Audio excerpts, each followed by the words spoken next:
Antes de nós lermos o texto que nós temos lido aqui nas nossas quartas-feiras, que é o capítulo 8, farei uma introdução com algumas considerações. Nós leremos outros versículos aqui em diferentes capítulos, e então, daqui a pouco, nós chegaremos lá no capítulo 8, que é o texto que nós estamos como base aqui durante todo este mês. Então, pode manter sua Bíblia aberta, mas preste atenção. Farei aqui de início algumas considerações para que daqui a pouco a gente comece a ler alguns versículos aí no livro de Marcos.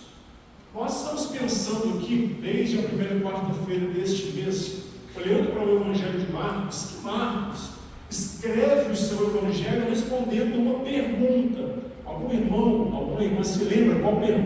Marcos escreve o seu Evangelho respondendo a uma pergunta: quem é Jesus? Quem é Jesus?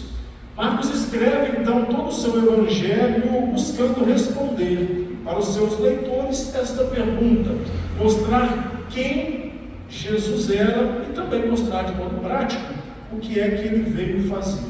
Marcos responde essa pergunta dividindo o seu texto em dois grandes blocos, ou em dois momentos. Capítulos 1 até o capítulo 8, Marcos mostra Jesus como rei. Quem é Jesus?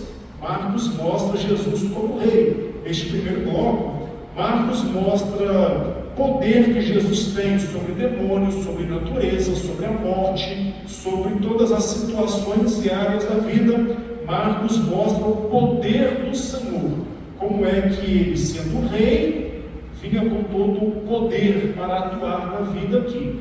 Em um segundo momento, a partir do capítulo 9 até o capítulo 16, Marcos mostra então Cristo até a cruz. Dois momentos bem distintos do Evangelho. Quem é Jesus? Primeiro Marcos responde: Jesus é rei. Ele mostra como é que esse rei divino atuava aqui na terra, ou atuou aqui no tempo do seu ministério. Em um segundo momento, Marcos mostra quem é Jesus. Jesus é o Cristo, aquele que veio aqui para ir até a cruz, cumprir todas as profecias dele já foram ditas lá atrás.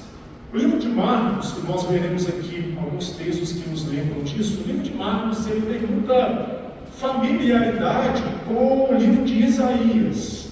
Lá em Isaías, nós nos lembramos, tem algumas canções, nós chamamos de canções do servo, que é canções do nosso Senhor Jesus, o servo sofredor que viria. Marcos tem muita familiaridade então com os escritos de Isaías, e ele mostra: Jesus sim é rei, mas sendo um servo sofredor, Jesus é o Cristo, aquele que como rei aqui veio, mas não para ter a realeza que o povo esperava. Ele veio para cumprir a sua realeza indo até a cruz. Relembrando aqui com esses slides o que nós já vimos nas nossas outras quartas-feiras, para a gente pensar. Nós conhecemos a Jesus Cristo, louvado seja Deus por isso. Nós temos familiaridade com Jesus e a sua história, e nós conhecemos também diferentes nomes para o mesmo Jesus. Pense, olhando para a sua relação de intimidade com Jesus Cristo, nosso Senhor, como é que você prefere chamar Jesus? Nas suas orações, por exemplo, ou quando você está em um diálogo falando com alguém, como é que você prefere chamar Jesus? A gente pode chamá-lo de Jesus Cristo.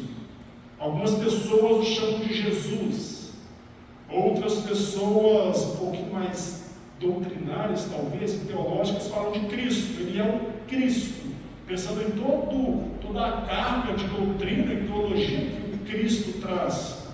Algumas pessoas referem a Ele como Senhor, Senhor Jesus, Senhor da minha vida. Outras pessoas referem a Ele como um amigo. Ele mesmo nos chama assim. Podemos chamá-lo de amigo também. Podemos chamar Jesus de irmão. Podemos chamá-lo de irmão. Podemos chamá-lo de mestre. Vez ou outra aqui, principalmente aos domingos, fico variando bastante desses nomes para o mesmo Jesus. Falando dele como como irmão, como mestre, como Senhor, como Jesus Cristo, como Jesus humano, como Cristo divino. Como é que você, tendo familiaridade com este Jesus, prefere o chamar? Gosto muito de chamar Jesus de irmão, de amigo, claro que sem perder toda a noção que Ele é o Senhor da minha vida, né? Ele é o meu mestre, Ele não é meu amigo e irmão, estando aqui no mesmo nível de pecado que eu tenho, mas Ele é meu amigo e irmão, sendo o mestre da vida, e meu Senhor que aqui veio para estar também ao meu lado. Como é que você prefere chamar Jesus? Para se referir a Ele mesmo. Apenas no Evangelho de Marcos, Jesus utiliza filho do homem falando dele mesmo por 13 vezes, apenas aqui no texto de Marcos. Outras pessoas e outros evangelistas evitavam usar esse título aqui, o filho do homem, preferiam chamar Jesus de algo mais divino, de algum nome que lembrava algo mais divino, algo de maior realeza, algo que fosse fora deste mundo aqui. Mas Jesus se referia a Ele como filho do homem, e é o título que ele mais utilizava para falar então dele mesmo, filho do homem. Eu venho dizendo aqui nas nossas quartas-feiras de novembro que Marcos é escrito, foi um texto escrito muito provavelmente em Roma, tendo como primeiro público ali os romanos, que estavam na categoria dos gentios. E venho dizendo aqui nas nossas quartas-feiras que um objetivo maior de Marcos, escrevendo onde escrevia, como público primeiro que ele tinha, um objetivo maior que Marcos utilizava era mostrar Jesus como Filho de Deus, que é o que ele falou aqui. Quem é Jesus? É a pergunta que rege lá o pensamento de Marcos ao esquematizar o Evangelho. Quem é Jesus? O objetivo maior de Marcos, então, ao escrever o Evangelho, para quem ele escrevia, era mostrar Jesus como Filho de Deus, que é a segunda expressão que está aqui na tela. Vamos ler alguns versículos de Marcos. Marcos capítulo 1, versículo 1. Esperar todo mundo achar para lermos juntos. Marcos capítulo 1, versículo 1. Quem é Jesus? Marcos escreve o Evangelho tendo o objetivo maior de mostrar Jesus como Filho de Deus. Vamos juntos ler? Versículo 1. Princípio do Evangelho de Jesus Cristo, Filho de Deus. Vá agora para o final do livro, capítulo 15. Marcos então começa o Evangelho mostrando Jesus é Filho de Deus. Marcos agora, capítulo 15, final do Evangelho, versículo 39. Marcos 15, 39, vamos juntos também. O centurião que estava na frente dele, vendo que assim era o Filho de Deus. Marcos começa mostrando quem é Jesus, Filho de Deus. Marcos parte do encerramento do livro pegando essa expressão, quem é Jesus? Até o centurião reconhece, Filho de Deus. Mais um versículo, capítulo 16, agora o versículo 19.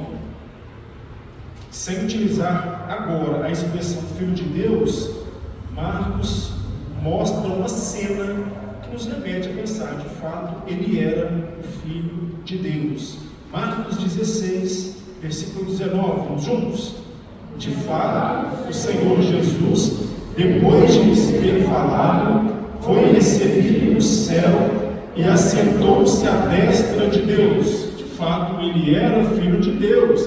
Aqui esteve, mas voltou para o seu lugar e foi recebido ao lado de seu Pai, no lugar de honra que ele sempre teve. Quem é Jesus? Jesus é Filho de Deus. É o objetivo de Marcos aqui.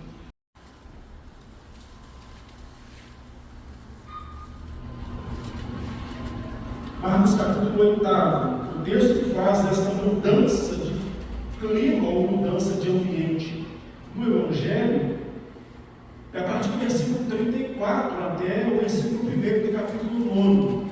Porém,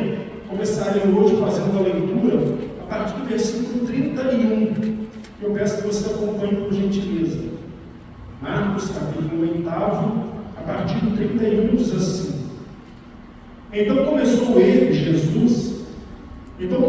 ele a ensinar que era necessário que o Filho do Homem sofresse muitas coisas, fosse rejeitado pelos anciãos, pelos principais sacerdotes e pelos escribas, fosse morto e que depois de 3 dias ressuscitasse. E isto ele expunha claramente. Mas Pedro, chamando-o à parte, começou a reprová-lo.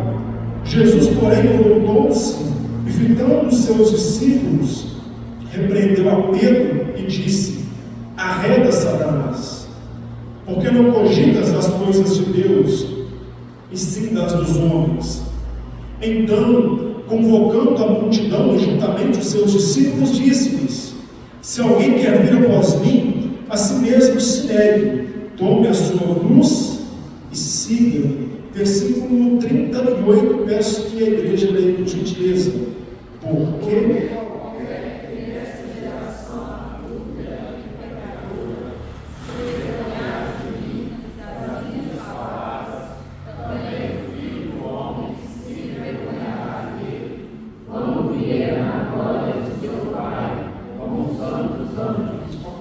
versículo 38 é o versículo que nós olharemos aqui hoje. A quarta passada nós olhamos para os versículos 34 a 37. Eu disse quarta passada, relendo agora. Esse texto podemos resumir dizendo o seguinte: Jesus ensina que seu discípulo deve se identificar com ele em seu modo de viver. Jesus ensina que seu discípulo deve se identificar com ele em seu modo de viver. É o que eu disse que Marcos está fazendo aqui. Marcos diz: olha, se Jesus veio aqui e viveu como homem, aprendamos com ele o seguinte.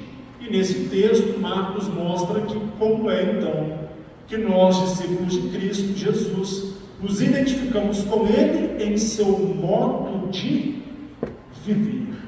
Filho do homem, estando aqui como nós, ele nos ensina um modo de viver que é um modo muito mais agradável ao nosso Pai, ao Pai de Jesus, que é também o nosso irmão.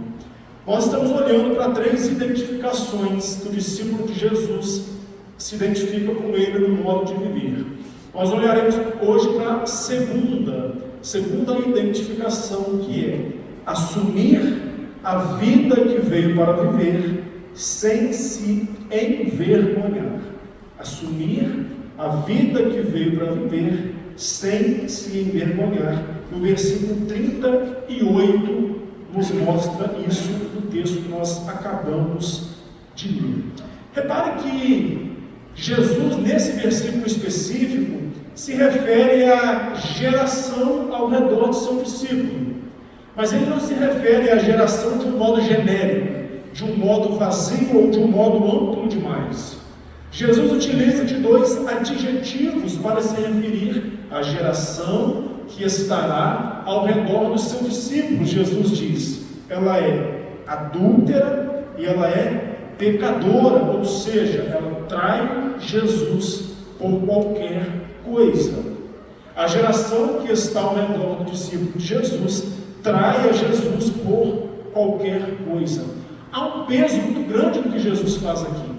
Jesus fala de uma geração, um sujeito, mas Jesus utiliza de 2 adjetivos pesados para se referir a este sujeito. Basta você pensar na maneira da nossa retórica de fala, da nossa conversa um com o outro, para entender como que Jesus chama a atenção aqui para a geração que ele está falando. Jesus não diz geração de um modo vazio, amplo ou de um modo genérico. Ele utiliza de 2 adjetivos. Basta pensar na nossa retórica, a maneira da nossa conversa um com o outro, para ver como é que a gente chama às vezes atenção para um sujeito, quando a gente coloca um adjetivo de peso perto dele. Por exemplo, eu posso falar a você que eu sou nascido e criado em Carangola. Ok. Mas se eu quiser chamar muita atenção sua para aquela cidade, eu posso te falar que eu sou nascido e criado na belíssima e aprazível carangola. Olha como que você imagina a cidade de um modo diferente. Olha o que Jesus faz aqui. Jesus coloca dois adjetivos pesados e negativos ao redor da geração, para que o seu discípulo olhe para a geração ao seu redor, não de um modo vazio, passivo e neutro, mas olhe tendo consciência do perigo que ela traz. Adúltera e pecadora, ou seja, trai Jesus por qualquer coisa e levará o discípulo de Jesus a o trair também por qualquer coisa. Envergonhará dele quando vier na glória de seu Pai com os santos anjos. Chamo sua atenção para a palavra envergonhar e as duas vezes que ela aparece. A primeira vez que ela aparece no versículo é para mostrar uma ação nossa. O ser humano se envergonhando de Jesus, o Senhor. A segunda vez que ela aparece no versículo é para mostrar uma ação de Jesus. Jesus se envergonhando daquele que aqui se envergonhou dele, não viveu a vida que tinha para viver. A mesma palavra aparecendo em dois momentos no texto, ao mesmo verbo envergonhar. Mas chamo sua atenção para o estilo que o verbo aparece aqui, em cada uma das vezes em que ele aparece. No nosso português, na tradução que nós temos, não aparece do mesmo jeito. Envergonhar e envergonhará, apenas mudando aqui, presente e futuro. Mas na linguagem que Jesus está utilizando aqui, e Marcos escreve, se valendo dessa gramática, há algo muito interessante para se observar. Na primeira vez em que a palavra aparece falando de uma ação nossa, olhando para a gramática da palavra aqui que Marcos está utilizando, e Jesus se vale dela também, ela designa uma ação sem tempo. A maneira do ser humano se envergonhar de Jesus aqui é uma ação sem tempo. Ou seja, aquele ser humano que se envergonha de Jesus não faz lá no passado, não faz apenas hoje, aqui presente, e não fará apenas lá em 2025, em um único dia daquele ano, não. Uma ação sem tempo. Aquele que se envergonha de Jesus vive uma vida de vergonha, vive uma vida a se envergonhar. Ele se entrega à geração que está ao seu redor e passa então a viver a vida a todo tempo se envergonhando de Jesus.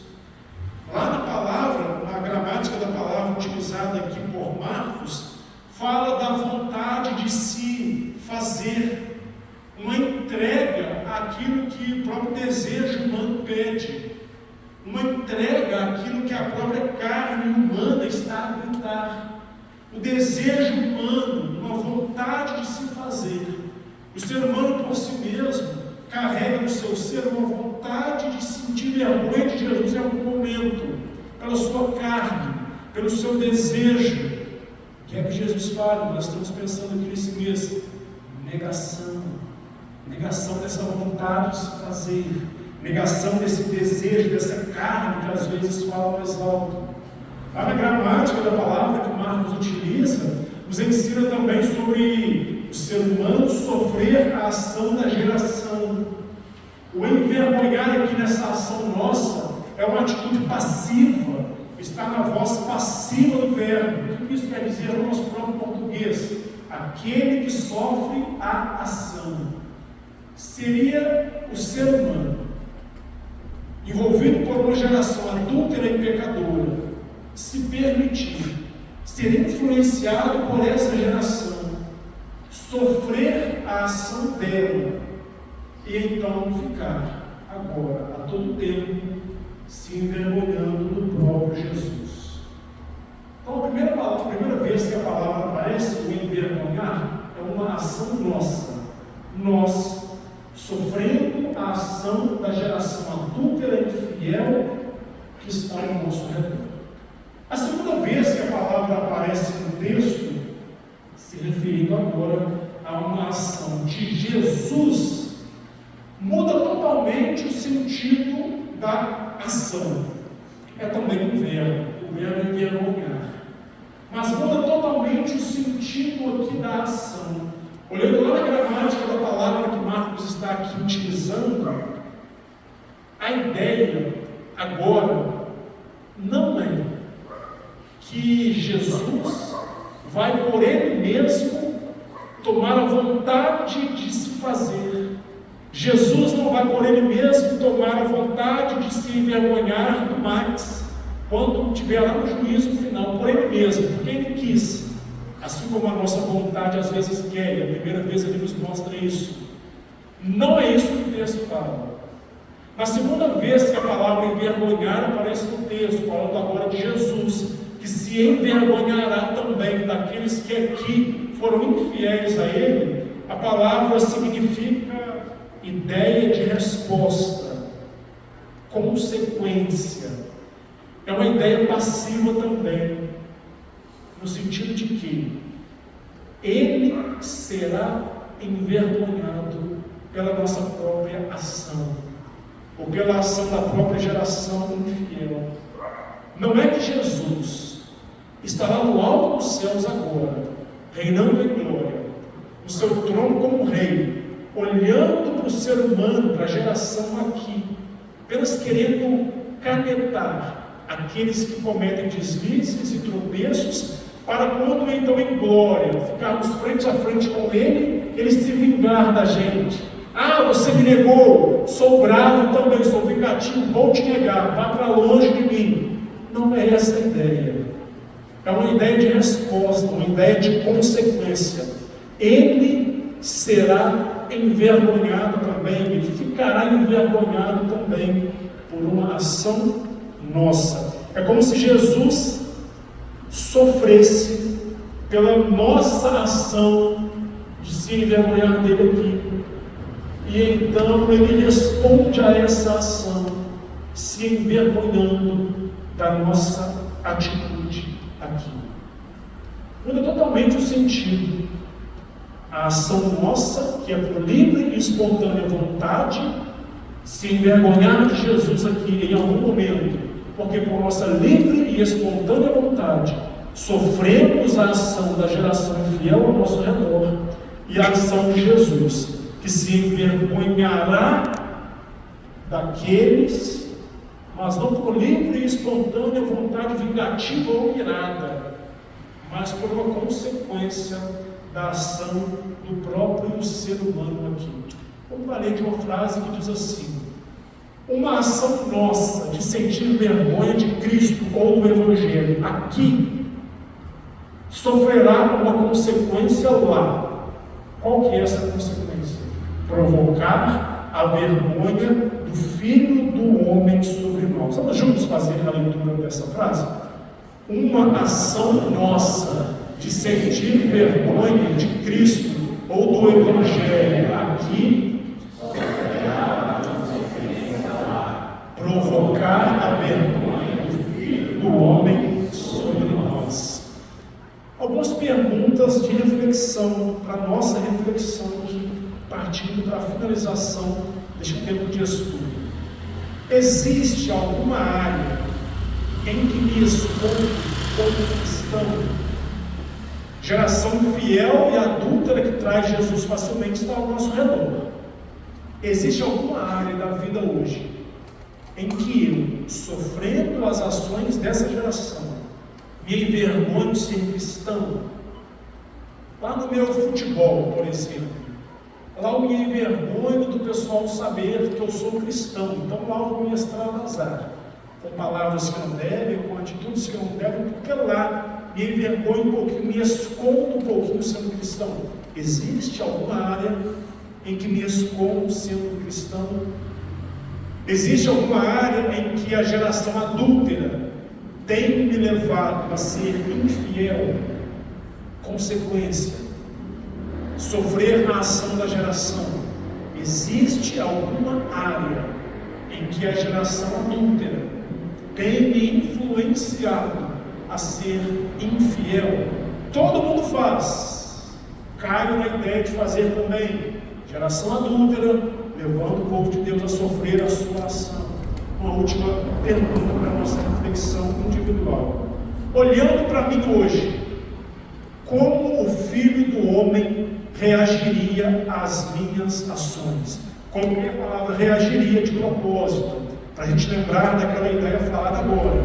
Ele se envergonha não porque ele é um Deus vingativo, um Deus que quer apenas se irar contra nós de modo vingativo, não. Ele se envergonha reagindo a uma ação nossa. Olhando para mim hoje, como o Filho do Homem reagiria às minhas ações? Deixa essas perguntas aí no ar, que elas entrem no seu coração. Eu quero que a gente encerre